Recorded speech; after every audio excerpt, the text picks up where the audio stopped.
नमस्कार विद्यार्थी मित्रांनो, मी सचिन ढाकणे. इयत्ता 11वी 12वी तसेच BSc आणि MSc लेव्हलला हे उपयोगी पडणारं असं लेक्चर आहे. यामधनं तुम्ही CET, JEE त्यानंतर NDAच्या एक्झाम्स असतील तर यांची तयारी करू शकता. तर या लेक्चरमध्ये आपण काय पाहणार आहोत तर फंक्शन. ठीक आहे. तर फंक्शनच्या बाबतीमध्ये थोडासा वेगळ्या पद्धतीने हा कन्सेप्ट मी शिकवण्याचा प्रयत्न करणार आहे. आता इंट्रोडक्शनमध्ये in day-to-day life, we come across the machine which accept input and give output or outputs. म्हणजे आपण वेगवेगळ्या प्रकारच्या मशीन पाहतो, तर ते मशीन काय करतात की इनपुट घेतात आणि आपल्याला आउटपुट देतात. अशा बऱ्याचशा मशीन्स असतील की फॉर एक्झाम्पल प्रत्येकाने फ्लोअर मिल पाहिलेली आहे. वरून जर आपण ग्रेन्स जर टाकले तर मग आपल्याला त्या ठिकाणी त्या ग्रेन्सचं जे पीठ असेल, पावडर असेल, तर ती त्या ठिकाणी मिळते. ठीक आहे. when one input is given to the machine, it gives one output. It is a single task machine. आता काही काही मशिनरीज ज्या आहेत त्या सिंगल टास्क आहेत, काही काही ज्या आहेत त्या मल्टिपल टास्क असणाऱ्या मशीन आहेत. ठीक आहे. And machine which gives the several output for the single input, it is called as the multitask machine. A function is nothing but a single task machine. म्हणजे let us think about the single task machine. वेगवेगळ्या प्रकारच्या तुम्ही machineries पाहिल्यात की ज्यामधनं फक्त एकच product मिळतो, तर अशी सिंगल टास्क मशीन जी असेल तर त्याला आपण फंक्शन म्हणणार आहोत. F is the single task machine. नाव here F is the name of the machine. समजा ही आपली मशीन आहे. आपण काय करणार की which take input x. X हे त्याने इनपुट घेतलं, तर इनपुट घेतल्यानंतर आपल्याला आउटपुट काय मिळणार आहे, तर आउटपुट इथे आपल्याला वाय मिळणार आहे. मग मशीनला आपण एफ म्हटलं, मशीनने इनपुट घेतलं आणि त्या ठिकाणी आपल्याला आउटपुट मिळालेलं आहे, which is denoted by F of x equal to y. आता पहा, ही जी मशीन आहे ही मल्टीटास्क मशीन आहे. That is not a function. Here G is the name of the machine. आता ही मशीन आहे इथे मल्टीटास्क आहे, बरोबर. ठीक आहे. का बरं असं होतं, giving y1 and y2 outputs. y1 आणि y2 असे दोन आउटपुट मिळतात फॉर अ सिंगल इनपुट. म्हणजे एकच इनपुट दिलं तर त्याच्याकडनं y1 y2 हे असे आउटपुट मिळतात. त्याला आपण फंक्शन म्हणणार नाही. फंक्शन कशाला म्हणणार की आपल्याला एक आउटपुट दिल्यानंतर आपल्याला एकच इनपुट आपण दिलं तर आपल्याला एकच आउटपुट मिळालं पाहिजे. ठीक आहे. let us see one example. Consider f of x equal to 2x plus 3. ठीक आहे. तर x equal to 0 साठी आपल्याला काय व्हॅल्यू मिळेल, put x is equal to 0. So 2 into 0 plus 3 is equal to 3. म्हणजे f of 0 is equal to आपल्याला 0 साठी x equal to 0 साठी आपल्याला त्या ठिकाणी 3 हे मिळेल. So the machine f take input 0 and give output 3. म्हणजे 0 इनपुट घेतल्यानंतर आपल्याला आउटपुट 3 मिळणार आहे. For example x equal to 2 साठी आपल्याला काय मिळेल, तर सिमिलरली आपण कॅल्क्युलेट करूया. 2 into 2 4 plus 3 that is equal to 7. म्हणजे एक्स इक्वल टू 2 हे इनपुट दिलं की आपल्याला आउटपुट तिथे 7 मिळतं. 10th ला क्वाड्रॅटिक इक्वेशन मध्ये आपण अशा प्रकारच्या व्हॅल्यू फाइंड आउट केलेल्या आहे. Let us see for x is equal to -4 साठी आपलं काय मिळेल, similarly 2 into -4 plus 3. So that is equal to -5. म्हणजे x इक्वल टू -4 जर आपण हे इनपुट दिलं तर आपल्याला आउटपुट -5 मिळणार आहे. आता by observing all these 3 condition we get a different output from the different input. म्हणजे काय, हे वेगवेगळ्या प्रकारचे इनपुट आपण डिफरंट इनपुट दिलेले आहेत, तर आपल्याला हे डिफरंट आउटपुट मिळालेले आहेत. So F is the single output and only one input. एक सिंगल इनपुट जर आपण दिलं तर आपल्याला एकच आउटपुट त्या ठिकाणी मिळणार आहे, म्हणून याला आपण सिंगल टास्क मशीन म्हणणार आहोत. Thus strongly F is a function. त्यामुळे एफ ला काय म्हणणार आपण, फंक्शन म्हणणार. आता for example let's see one more example. G of x equal to असं फंक्शन आहे. आता फंक्शन दोन पार्टमध्ये डिवाइड झालेलं आहे. 0 एक्स इज प्राईम. म्हणजे जर तुम्ही प्राईम नंबर जर घेतले तर तुम्हाला फंक्शनची व्हॅल्यू 0 मिळणार, आणि जर तुम्ही इव्हन नंबर घेतले तर एक्सची व्हॅल्यू 1 मिळणार. आता समजा 2 इज द प्राईम. ठीक आहे, 2 हा प्राईम आहे, तर तिथं जी ऑफ 2 ची व्हॅल्यू 0 मिळणार. 2 इव्हन पण आहे, इव्हन असल्यामुळे जी ऑफ 2 ची व्हॅल्यू 1 पण मिळणार आहे. म्हणजे जी ऑफ 2 च्या तुम्हाला दोन व्हॅल्यू मिळाल्या, 0 आणि 1. ठीक आहे. मग in this case we get the two different output from the single input. एक सिंगल इनपुट दिलं तुम्ही, टू हे सिंगल तुमचं इनपुट दिलं तर तुम्हाला व्हॅल्यू जी आहे ती 0 आणि 1 मिळाली. म्हणजे या ठिकाणी जी ही मशीन आहे ही मल्टी आउटपुट असणारी मशीन आहे. टू इनपुट दिल्यानंतर तुम्हाला दोन वेगवेगळ्या प्रकारचे आउटपुट मिळतात, म्हणजे मल्टी टास्क मशीन. ठीक आहे. That is G is not function. म्हणजे काय, तुम्ही एक इनपुट दिलं का तुम्हाला एकच आउटपुट मिळालं पाहिजे. कंपल्सरी आउटपुट किती हवेत तुम्हाला, एक आणि एकच. त्यावेळेस तुम्ही काय म्हणणार, जीला किंवा एफला फंक्शन म्हणणार. मल्टीटास्किंग इथे चालत नाही. आता MCQ, can you tell me. आता जर तुमची मशीन असेल, machine F take input x and give output y, it is denoted by x equal to y. मग पहा बरं, एक्स हे काय आहे तुमचं इनपुट, आउटपुट काय मिळालेलं आहे वाय. तर या 4 ऑप्शनपैकी करेक्ट ऑप्शन कोणता आहे. एक्स हे इनपुट आहे, वाय हे आउटपुट आहे. मग एक्स हे इनपुट आणि वाय हे आउटपुट आपल्याला या ऑप्शनमध्ये मिळाले. So option number 2 is correct. Very good, तुम्ही सांगितलंय. चला सेकंड क्वेश्चन पाहूया. आता F of x equal to 5x + 3 आहे.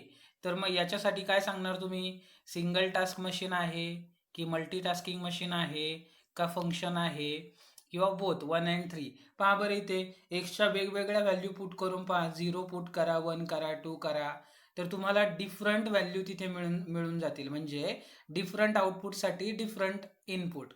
ठीक आहे. म्हणजे हे काय आहे तुमचं सिंगल टास्क मशीन आहे आणि सेकंड थिंग फंक्शन पण आहे. Therefore the option 4 is correct. Now introduction of the domain and range. आता ज्या वेळेस तुम्ही फंक्शन पाहता त्यावेळेस डोमेन आणि रेंज हे जे दोन कन्सेप्ट आहेत, हे दोन कन्सेप्ट तुम्हाला पाहायला मिळतात. मग हे दोन कन्सेप्ट तुम्ही कशा प्रकारे सांगणार. तर डोमेन आणि रेंज म्हणजेच काय, तर पहा, every machine has some limitation in accepting input. आता तुम्ही फ्लोअर मिल पाहिली, तर फ्लोअर मिलला जर तुम्ही त्या ठिकाणी जर क्लॉथ जर टाकला तर तो जाईल का, त्याचा आउटपुट आपल्याला मिळेल का, नाही. म्हणजे त्या ठिकाणी तुमचे जे डोमेन आहे, तर हा जो डोमेन आहे किंवा काय, machine has some limitation accepting input. तर इनपुट जे आहे ते इनपुट त्या ठिकाणी तुम्हाला ग्रेन्सच टाकावे लागेल, त्यावेळेस तुम्हाला ते आउटपुट मिळून जाईल. मग the set of all acceptable input of machine F, it is called as its domain. मग डोमेन कशाला म्हणणार तुम्ही, the set of all acceptable input of machine, it is called as the domain. The set of all resulting output, it is called as the range. आता domain कशाला म्हणायचं की set of all acceptable input, आणि range कशाला म्हणायचं, the set of all resulting output. लक्षात ठेवा बरं का, इनपुट तुम्ही दिलेले आहेत, सगळे ॲक्सेप्टेबल इनपुट आहेत त्याला डोमेन म्हणणार, सगळे ॲक्सेप्टेबल तुमचे आउटपुट आहेत त्याला तुम्ही रेंज म्हणणार. दस domain is equal to set of all acceptable input and range is the set of all acceptable output. ठीक आहे, set of all possible output. acceptable input domain, possible output त्याला तुम्ही रेंज म्हणणार. ठीक आहे. तुम्ही थिंकिंग करा, तुमच्या माइंडमध्ये वेगवेगळ्या प्रकारच्या मशिनरीज समोर येऊ द्या. त्या मशिनरीजमध्ये तुम्ही इनपुट टाकताना पाहिले, त्याच्यापासून तुम्हाला आउटपुट मिळाले, तर ते काय मिळेल. फॉर एक्झाम्पल तुमची पाण्याची टाकी असेल, ठीक आहे, वरून जे आहे ते वरून आपण बोरवेलचं असेल किंवा विहिरीचं असेल, तर ते पाणी ते आपण काय करतो, याच्यामध्ये त्या टँकमध्ये टाकतो आणि एकच सिंगल नळ असतो किंवा वेगवेगळ्या प्रकारचे नळ आहेत. मग ते फंक्शन होईल का, तर त्याच्याबद्दल विचार करा. ठीक आहे. आता बघा, इथून इनपुट जे आहे ते इनपुट आपण सॉलिड टाकलंय इथे. Late us observe the input and output diagrammatically. इथून इनपुट आपण जर सॉलिड जर टाकलं, फ्लोअर मिल आहे तुमच्याकडे, तर आपल्याला आउटपुट काय मिळणार, त्याची पावडर मिळणार. ठीक आहे. इनपुट सॉलिड टाकलं, इथे प्रोसेसिंग झाली, आउटपुट आपल्याला पावडर मिळाली. त्यानंतर इनपुट तुमचे क्लॉथ जर टाकले, सिमिलरली फ्लोअर मिल असेल, तर तुम्हाला आउटपुट मिळेल का, नाही. म्हणजे या ठिकाणी डोमेनमध्ये क्लॉथ्स येतील का, येणार नाही. So that is not a acceptable domain. Illustration, F is the function whose input and output are listed in the table. आता पहा, एफ फंक्शन आहे, ABCD हे तुमचे इनपुट आहेत आणि तुम्हाला आउटपुट काय मिळतात, 3, 7, 8 आणि 0. तर thus F of A equal to 3, function जर आपण याच्यावरती अप्लाय केलं, एफ ऑफ ए आपल्याला 3 व्हॅल्यू देणार आहे, एफ ऑफ बी जो आहे तो एफ ऑफ बी आपल्याला 7 देणार, एफ ऑफ सी जो आहे तो एफ ऑफ सी आपल्याला 8 मिळेल आणि F of D is equal to 0 मिळेल तुम्हाला. ठीक आहे. Also we can write A comma 3, B comma 7, C comma 8 and D comma 0. म्हणजे तुमचं जे फंक्शन आहे तुम्ही असं रिप्रेझेंट करू शकता. Where the first coordinate A B C D जे हे रेड लेटरने इंडिकेट केलेले आहेत, तर यांना आपण म्हणणार domain, that are the representing the input of the function and we are getting the output 3, 7, 8, 0 are corresponding the output. ठीक आहे. म्हणजे फर्स्ट सेट जो आहे, let us observe the previous table diagrammatically. A B C D, A आपल्याला काय देणार आहे, ए आपल्याला व्हॅल्यू देतोय 3, बी काय देतोय 7, सी काय देतोय 8 अँड डी काय देणार 0. म्हणजे here F establish the connection between set of out input to the set of output. म्हणजे हे तुमचे इनपुट जे आहे ते हे इनपुट आणि तुम्हाला हे आउटपुट मिळालेले आहेत अंडर द एफ. ठीक आहे. म्हणजे एफ जे आहे ते एफ फंक्शन आहे. Do you know the domain and range. मग इथे डोमेन काय येणार, यस करेक्ट. म्हणजे तुम्ही जे सांगतायत ते बरोबर आहे. डोमेन म्हणजे first set A B C D आणि इनपुट म्हणजे काय, इनपुट हा डोमेन तुमचा झाला आणि आउटपुट काय येणार 3, 7, 8, 0. एक लक्षात ठेवायचं, set of all acceptable input it is called as the domain.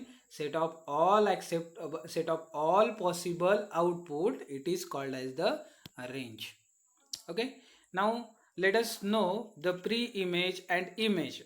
Domain आणि रेंज हा कन्सेप्ट कळाला. आता प्री इमेज आणि इमेज कशाला म्हणणार तुम्ही, तर the terminology input and output can be view as the pre image and image under the F as follow. ठीक आहे. आता बघा, प्री इमेज आणि एफ इमेज कशाला म्हणणार तुम्ही, तर एफ टेक द इनपुट ए. ठीक आहे. ए हे इनपुट घेतल्यानंतर आउटपुट आपल्याला 3 मिळणार. म्हणजे अँड गिव्स द आउटपुट 3. म्हणजेच काय, 3 काय झाली, 3 ही इमेज झाली अंडर द एफ आणि 3 ची प्री इमेज म्हणजेच हा जो ए आहे तर तो ए आपण म्हणू शकतो. आता पहा, F take the input A give output 3. So 3 is the image of A under function. A ची इमेज काय मिळाली, 3 मिळाली. सिमिलरली सेकंड बी साठी बी ची इमेज काय मिळणार 7.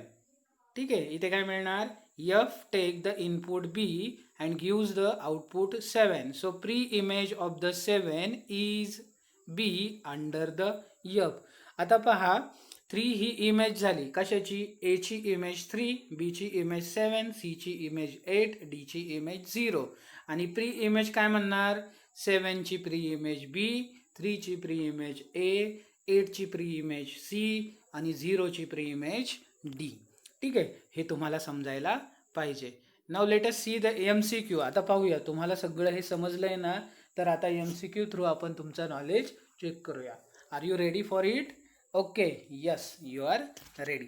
Now see, domain is nothing but. Domain काय असतो तुमचा सांगा. डोमेन म्हणजे फर्स्ट सेट.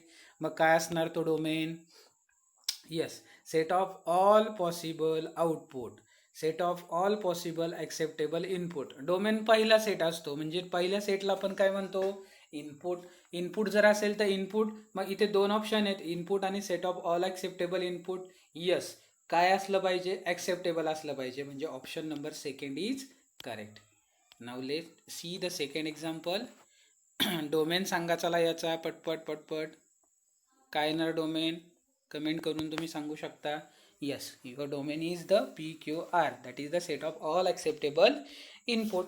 त्यानंतर चला पुढे काय करूया, थर्ड एक्झाम्पल सांगा. इथे which of the following is true. Image आणि प्री इमेज बद्दल विचारलं गेलं इथे. 2 is the preimage of Q, R is the preimage of the 3 and 1, 2, 3 is the range of F and all of above. सांगा बरं काय, 2 ही Q ची image आहे का सांगा बरं. 2 is the image of Q. Yes, it is the correct. R is the preimage of the 3. R is the preimage of the 3. Yes, it is also correct. And 1, 2, 3 range आहे का, 1, 2, 3. Yes, it is the correct. Therefore, all of above. आता पहा, mathematical definition of the function. फंक्शनचे mathematical definition काय आहे सांगता येईल का तुम्हाला. चला मी सांगतो mathematical definition. A B are two non empty sets. ठीक आहे. A rule F is such that F connect every element in A to the unique element of the B. पहा बरं का, रेड लेटरने मी इथे इंडिकेट केलेला आहे. F connect every element of A to the unique element of the B. म्हणजे A मधल्या प्रत्येक एलिमेंटसाठी आपल्याला इकडे युनिक एलिमेंट मिळणार आहे. Then F is called as the function from A to B. मग F ला काय म्हणणार तुम्ही? Function from A to b. ए पासून बी पर्यंत त्याला ते जे काय असणार आहे त्या दोघांमधलं जे रिलेशन असेल त्या रिलेशनला आपण फंक्शन म्हणणार. पण कसं? F connect every element of the set A to the unique element in the set B and it is written as F from A to B or A to B किंवा F maps A to B. आपण अशा प्रकारे त्याला म्हणू शकतो. पहा, this is the important point. म्हणजे काय? इथल्या प्रत्येक एलिमेंटला, ए मधल्या प्रत्येक एलिमेंटला इकडे फक्त युनिकच एलिमेंट मिळाला पाहिजे. दोन एलिमेंट जे आहेत दोघांची इमेज सेम असली तरी चालेल, पण इकडे डोमेन मधल्या प्रत्येक एलिमेंटला इकडं एकच एलिमेंट मिळाला पाहिजे. म्हणजे एकाच्या दोन इमेज यायला नकोत. म्हणजे फॉर एक्झाम्पल सामुदायिक विवाह सोहळा. ठीक आहे, एका नवरदेवासाठी एकच नवरी मिळते. ठीक आहे, कंपल्सरी युनिकनेस त्या ठिकाणी फॉलो होतो.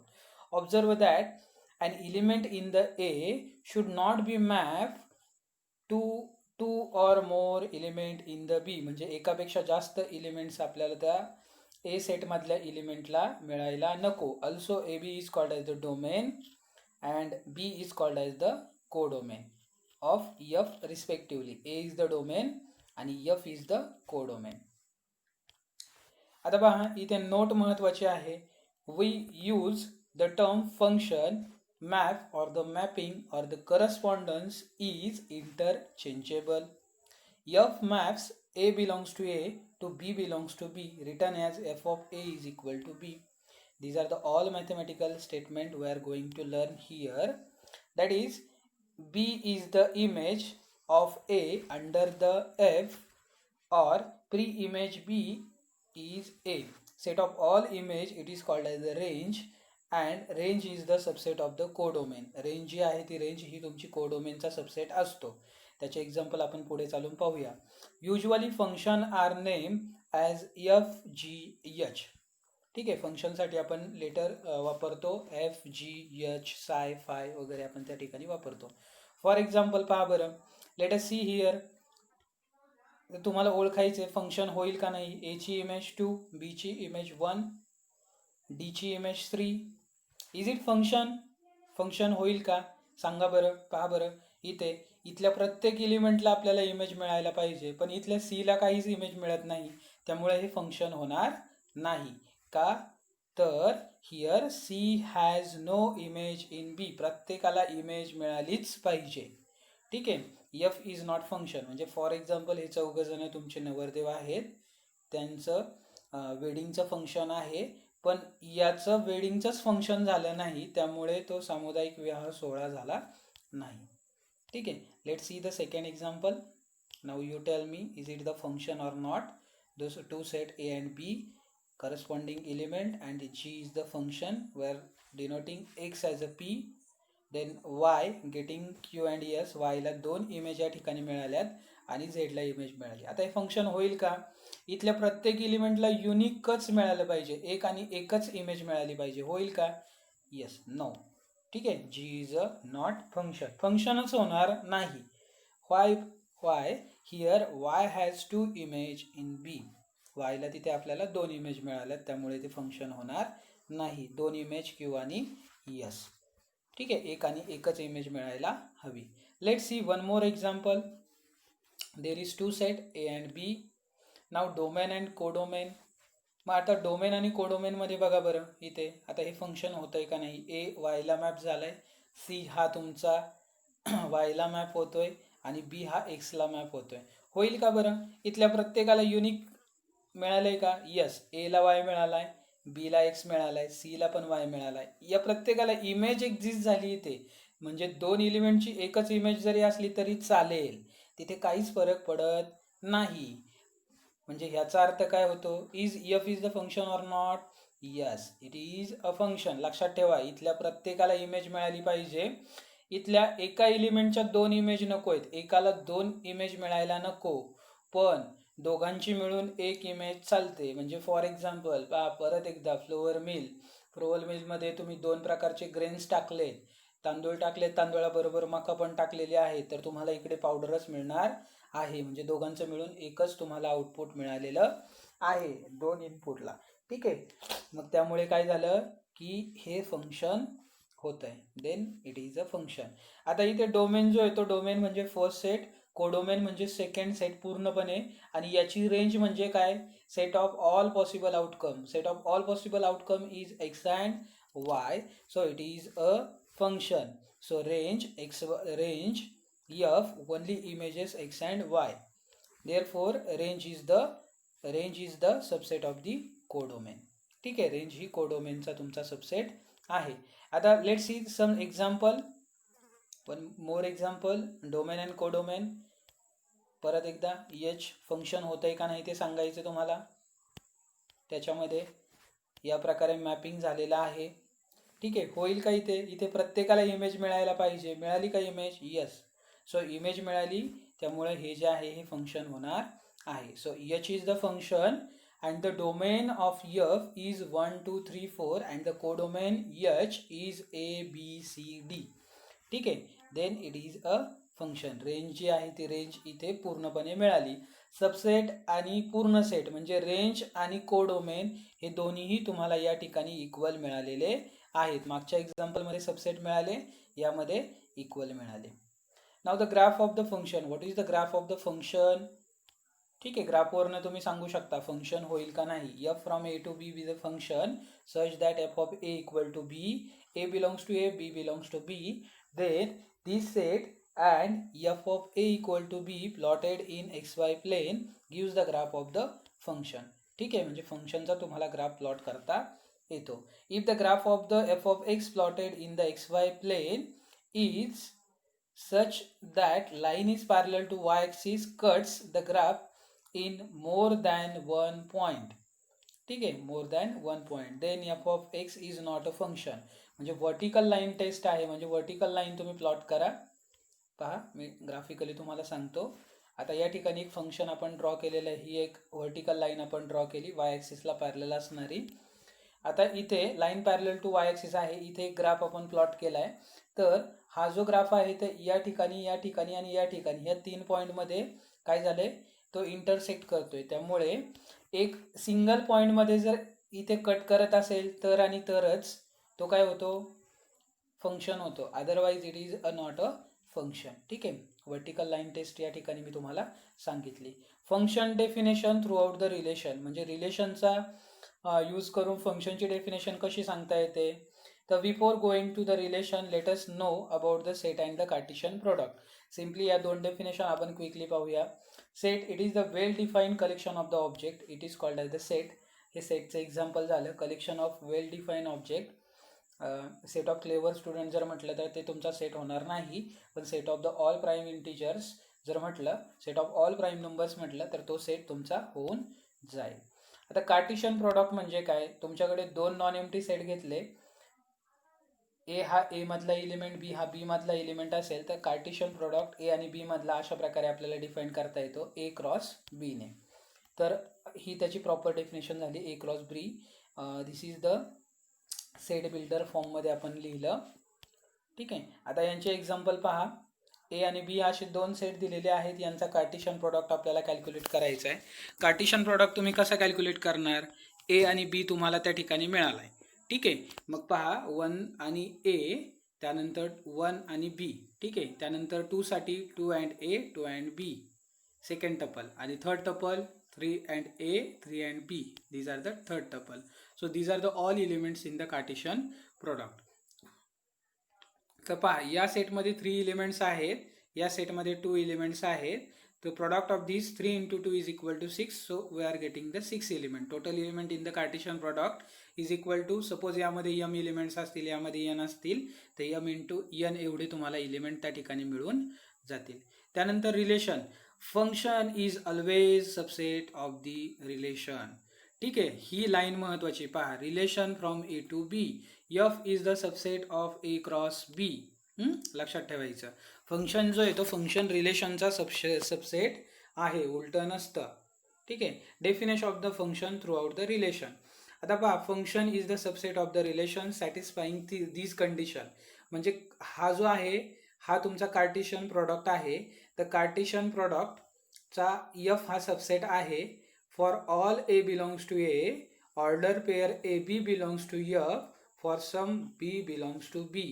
Then a b belongs to f, a c belongs to f, दोन्ही पण तुमचे जर एफ मध्ये असतील तर b is equal to c हा तुमचा कंपल्सरी असतो. Coordinate are the distinct and the second coordinate are not allowed. ठीक आहे. Then f is said to B function from A to B, म्हणजे त्याला तुम्ही फंक्शन म्हणणार ए टू बी. आता एक्झाम्पल 1, फर्स्ट एक्झाम्पल पहा. फर्स्ट एक्झाम्पलमध्ये हे फंक्शन तुम्हाला दिलेलं आहे 1 2 3 4चं. 1 2 3 4चं डोमेन कोडोमेन तुम्ही ग्राफिकली प्लॉट करू शकता. 1 1 ला, 2 3 ला, 3 1 ला. ठीक आहे. पहा बरं, इथे 1 1 ला, त्यानंतर 2 3, नंतर 3 1 ला गेला आणि 4 4 ला गेलाय. आता इथल्या प्रत्येक एलिमेंटला तुम्हाला काय मिळालंय, इकडं इमेज एक्झिस्ट झालेली आहे. ठीक आहे, प्रत्येकाला इमेज मिळाली. या दोघांची इमेज एकच आहे, 1 ची आणि 3 ची 1च आहे, तरी सुद्धा हे फंक्शन होतं. ठीक आहे. Let us example second. G set it is not a function. का बरं फंक्शन नाही आहे हे पहा, ग्राफिकली तुम्ही प्लॉट करा. इथे कार्टेशियन प्रॉडक्ट हा दिलेला आहे तुमचा. हा ए सेट असेल 1 1 2 आणि बी सेट आहे 2 3 3. का बरं 1 2 ला गेला, त्यानंतर 1 ची इमेज 3, इथेच संपलं. पहा, एकला 2 इमेज मिळाल्यात. आपल्याला इथे युनिक एलिमेंट मिळायला हवा, पण युनिकनेस त्या ठिकाणी फॉलो झाला नाही, म्हणून तो फंक्शन होणार नाही. ठीक आहे. Important rules, let us see. A B contain m and n element respectively, that is number of A equal to m, number of B is equal to n. असं जर असेल तर नंबर ऑफ रिलेशन. आता हा question तुम्हाला सीईटीला, जेडबलईला वगैरे विचारला जातो किंवा एनडीएला विचारतात. ए सेटमध्ये एम एलिमेंट आहेत, बी सेटमध्ये एन एलिमेंट आहेत, तर नंबर ऑफ रिलेशन किती रिलेशन बनू शकतात तिथे, तर 2m n, म्हणजे 2 number of A number of B. याच्यावरती जे एक्झाम्पल आहे ते याच्यावरती एक्झाम्पल आपण पाहूया. Second, number of function from set A to B, म्हणजे टोटल किती फंक्शन आपण डिफाईन करू शकतो, तर n म्हणजे n एलिमेंट बी सेटमध्ये आहेत. मग बी सेटमधले जेवढे एलिमेंट्स असतील ते बेसला लिहा. Number of B raise to number of A, एवढे रिलेशन आपल्याला, एवढे फंक्शन आपल्याला डिफाईन करता येतात. आता या प्रकारचे जे क्वेश्चन्स आहेत, या प्रकारचे क्वेश्चन्स तुम्हाला विचारले जातात. Number of relation from the set of 3 element to set of 4 element, म्हणजे 3 एलिमेंट्स पासून 4 एलिमेंटच्या सेटवरती किती तुम्हाला रिलेशन डिफाईन करता येतील, तर आपल्याला माहिती 2m n, म्हणजे 2 3 इंटू 4, 2 3 इंटू 4, सो 2 12. तो 2 एवढे रिलेशन आपण याच्यावरती डिफाईन करू शकतो. Let us see the second example. Number of function from 3 element set to 4 element set. आता फंक्शन किती होणार याच्यावरती, तर 4 वरती आपण पाहतो number of B raise to number of A. ठीक आहे. आत्ताच आपण रिझल्ट पाहिला, म्हणजे 4 3, म्हणजे नंबर ऑफ बी मध्ये 4 एलिमेंट आहेत, नंबर ऑफ ए मध्ये 3 एलिमेंट्स आहेत, सो 4 3 एवढे एलिमेंट्स आपण त्यामध्ये प्लॉट करू. एवढे फंक्शन्स आपल्याला त्या ठिकाणी मिळतात. आता इक्वॅलिटी ऑफ फंक्शन हा जो कन्सेप्ट आहे हा तितकाच महत्त्वाचा आहे. मग आता तुमच्याकडे 2 फंक्शन्स आहेत, एफ आणि जी फंक्शन. हे इक्वल कधी म्हणणार तुम्ही, तर इक्वल म्हणण्यासाठी f and G are define on the same domain. दोघांचाही डोमेन सेम पाहिजे. जर तुमचा डोमेन सेम असेल, आणि second condition f of x equal to g of x for all x belongs to domain of f, त्यावेळेस तुम्ही फंक्शनला equal म्हणणार. म्हणजे for example f of x, f function R to R, g function R to R, as defined as f of x equal to x square, x belongs to R. इथे domain जे आहे ते domain दोघांचे same आहेत, आणि function जे आहे ते function f of x equal to x square, g of y equal to y square. म्हणजे या ठिकाणी हे जे दोन्ही फंक्शन्स आहेत ते दोन्ही फंक्शन डमी व्हेरिएबल दिसतात तुम्हाला. Then the function F and G are equal, म्हणजे सेकंड कंडिशन पण होल्ड होते, फर्स्ट कंडिशन सुद्धा तुमची होल्ड होते. X and Y are the simply dummy variable. ठीक आहे, म्हणजे एकच माणूस, त्यांची दोन वेगवेगळी नावं. सेकंड एक्झाम्पल पहा. Consider F of x equal to log of X square आणि G of x equal to 2 times log X. आता फंक्शन वेगवेगळे आहेत पहा. लॉग एक्सच्या व्हॅल्यू इथे काय मिळतंय, लॉग ऑफ एक्स स्क्वेअर आहे आणि हा 2 टाइम्स लॉग एक्स आहे. मग इथे तुम्ही म्हणणार sir component law exponent law of रोन हा जर 2 जर इकडे नेला तर हा लॉग ऑफ एक्स स्क्वेअर होईल. नाही, तसं आपल्याला करता येणार नाही. एफ ऑफ एक्स वेगळ्या प्रकारे डिफाईन केला आहे, जी ऑफ एक्स वेगळ्या प्रकारे डिफाईन केलेला आहे. So f of x define everywhere except x equal to 0, म्हणजे हा सगळीकडे आपण डिफाईन करू शकतो. एक्स स्क्वेअर म्हणजे एक्स स्क्वेअर, निगेटिव्ह नंबर घ्या त्यांचा स्क्वेअर करा, निगेटिव्ह नंबर घ्या त्यांचा स्क्वेअर करा, तो पॉझिटिव्ह येणार, म्हणजे -3चा स्क्वेअर 9 येणार. म्हणजे -3 साठी सुद्धा फंक्शन डिफाईन होतंय, -1 साठी सुद्धा, -10 सगळ्या निगेटिव्ह नंबरसाठी हे फंक्शन डिफाईन होतंय. पण हे निगेटिव्ह नंबरसाठी फंक्शन डिफाईन होत नाही. मग ते दोन्ही इक्वल असतील का, या दोघांचा डोमेन सेम असेल का, नाही. तर पहा, एफ ऑफ एक्स फंक्शन हे r-0 फक्त 0, कारण लॉग ऑफ 0, 0चा स्क्वेअर 0 येणार, लॉग 0 नॉट डिफाईन. पण या ठिकाणी इथे जर 0 टाकला, इथे जर निगेटिव्ह नंबर टाकले तर डिफाईन होईल का, तर नाही होणार. So g of x is define when x is greater than 0, म्हणजे जी ऑफ एक्स हा तुमचा एक्स ग्रेटर दॅन 0 साठी असेल, डिफाईन असेल, म्हणजे फक्त पॉझिटिव्ह रिअल नंबरसाठी हा एक्स तुमचा second g of x function define होईल. एफ ऑफ एक्स फंक्शन जे आहे ते एफ ऑफ एक्स फंक्शन तुमचं या डोमेनवरती डिफाईन होतं, जी ऑफ एक्स फंक्शन या डोमेनवरती डिफाईन होतं. दोन फंक्शन इक्वल असण्यासाठी डोमेन तुमचे सेम असावे लागतात. त्यामुळे हे एक्झाम्पल तुमचं असं आहे की ज्या ठिकाणी फंक्शन तुमचं डिफाईन होत नाही, म्हणजे इक्वल फंक्शन नाही, फंक्शन तुमचं डिफाईन होतं ते वेगवेगळ्या डोमेनवरती. ठीक आहे, therefore both functions are not same. Now let's see the example number 3. याच्यामध्ये काय केले, एफ ऑफ एक्स फंक्शन आहे x square -2x, g of x function आहे -x + 6. आता ऑब्विसली हे पॉलिनॉमियल फंक्शन आहे, सगळीकडे डिफाईन होणार. ही पण पॉलिनॉमियल फंक्शन आहे, सगळ्या रिअल नंबरवरती ते डिफाईन होणार आहे. तर इथे हे जे फंक्शन आहे यांचे डोमेन सेम आहेत, सेम व्हॅल्यू त्या ठिकाणी पुट करा. समजा 0 जर व्हॅल्यू पुट केली 0 मिळणार, इथे 6 मिळतंय. तर एफ इक्वल टू जी होईल का तिथे, पहा बरं, एफ इक्वल टू जी कधी होईल. सपोज आपण हे जर सॉल्व केलं, x square -2x equal to -x + 6, तर आपल्याला एक क्वाड्रॅटिक इक्वेशन मिळेल. याच्या आपण हे जर सॉल्व केलं, तर सॉल्व केल्यानंतर on what domain the function are equal, म्हणजे डोमेन कुठल्या डोमेनवरती, तर हे दोन इक्वेशन इक्वेट करायचे. इक्वेट केल्यानंतर आपण म्हणतो ना, f of x equal to g of x, दोन फंक्शन जर इक्वल असतील तर. So f of x g of x are equal on the domain -2, 3, म्हणजे ह्या डोमेनवरतीच फंक्शन जे असतील ते इक्वल तुमचे होणार आहेत.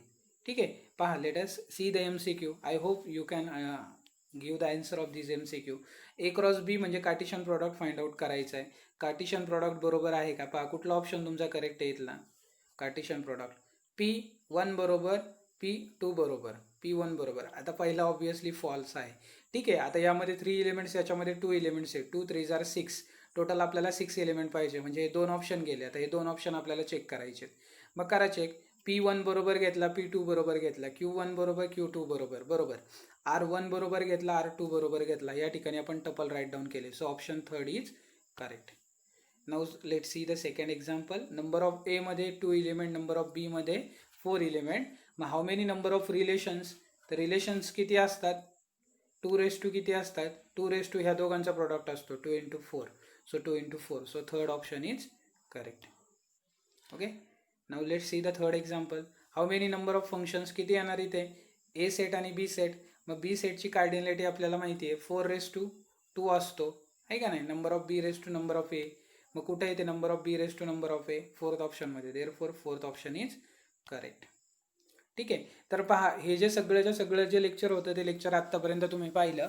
तर यामध्ये आपण काय काय केले, फंक्शनची डेफिनेशन तुम्हाला मशीन थ्रू मी शिकवली, त्यानंतर कार्टिशन प्रोडक्ट सांगितला, रिलेशन सांगितलं, आणि कुठले सेट जे आहेत ते फंक्शन होतंय का नाही याच्याबद्दल आपण पाहिलं. नेक्स्ट जे लेक्चर असेल तर नेक्स्ट लेक्चरमध्ये टाईप ऑफ फंक्शनबद्दल मी सांगेल. तर हे जे लेक्चर सिरीज असेल फंक्शनची, व्यवस्थित पहा, जर तुम्हाला व्हिडिओ आवडला तर नक्कीच लाईक आणि सबस्क्राईब करा आणि तुम्ही तुमच्या मित्रांपर्यंत पोहोचू शकता. तर सगळ्या प्रकारे ज्या विद्यार्थ्यांना मॅथमॅटिक्स आवडतोय, BCS असेल, BCom असेल, तर सगळ्यांनी फंक्शन समजून घेण्यासाठी हा व्हिडिओ नक्कीच पहा. Thank you very much for the watching video.